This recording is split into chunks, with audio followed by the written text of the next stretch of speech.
क्या आपने कभी जल का पात्र देखा है? एक कुंभार उस पात्र को बड़ी यातना से, बड़ी सावधानी से गढ़ता है। वह उस अग्नि में तपता है और इस योग्य बनाता है कि भीषण ताप में यह प्यासों की प्यास बुझा सके। और इस घट का आरंभ जल से होता है। यदि जल ना हो तो इसकी माटी को ना गूंथा जा सकता है और ना ही इस चाक पर आकार दिया जा सकता है।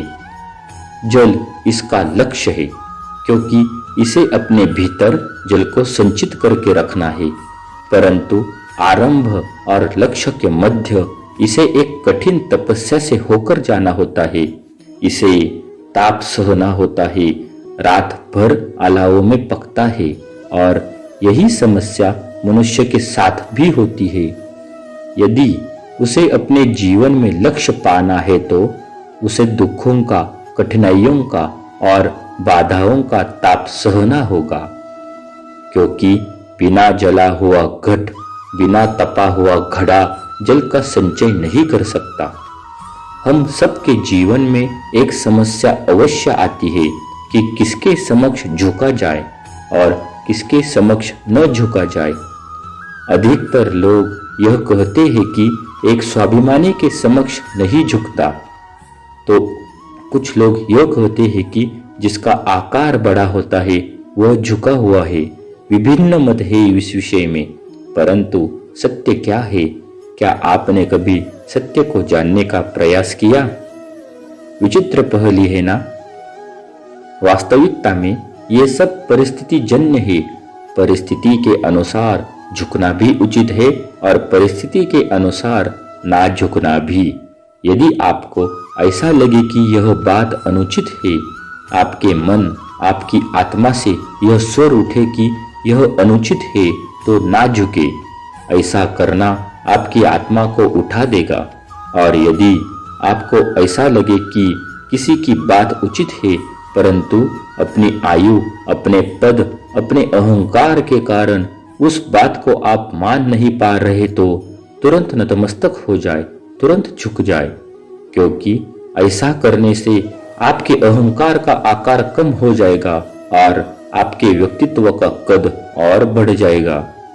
आपने अपने जीवन में कभी तलवार खरीदी है? क्या देखकर तलवार खरीदने है? उसकी माया देखकर या उसकी धार देखकर? अरे, मैं भी कैसा प्रश्न पूछ रहा हूं आपसे। यह आवश्यक थोड़ी है कि कोई योद्धा या कोई क्षत्रिय हो आप। यह भी हो सकता है कि आप कोई व्यापारी हो, कोई छात्र हो, कोई शिक्षक हो। तो चलिए मैं आपसे यह पूछता हूं कि आप नए वस्त्र कैसे खरीदते हैं? क्या उसका रंग रूप देखकर खरीदते हैं या उसकी गुणवत्ता देखकर? गुणवत्ता देखकर, है ना? ठीक उसी प्रकार जब आप किसी मनुष्य से मिले तो उसके रंग रूप पर मत जाए, उसका आचरण समझने की चेष्टा कीजिए।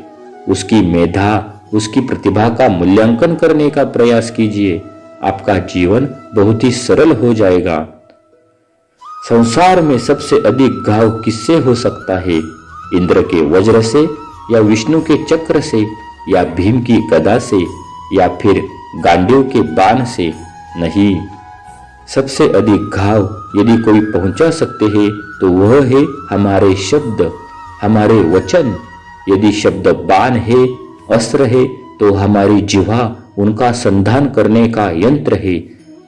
शब्द चाहे तो अमृत बनकर आपको जीवन दान दे सकते हैं या फिर घृणा का विष बनकर आपके जीवन को पीड़ादायी बना सकते हैं। यह शब्द ही है जिनके घाव का किसी भी विद्या के पास, किसी भी वैद्य के पास कोई उपचार नहीं। इसलिए जो वस्तु जितनी घातक होती है, वही वस्तु उतनी ही अमूल्य भी होती है। और वचन सबसे अमूल्य होते हैं। इसलिए मीठी वाणी बोलने का प्रयास कीजिए। अपने हृदय की तुला से तोलकर वचन बोलने का प्रयास कीजिए। प्रेम से बोलिए, राधे राधे।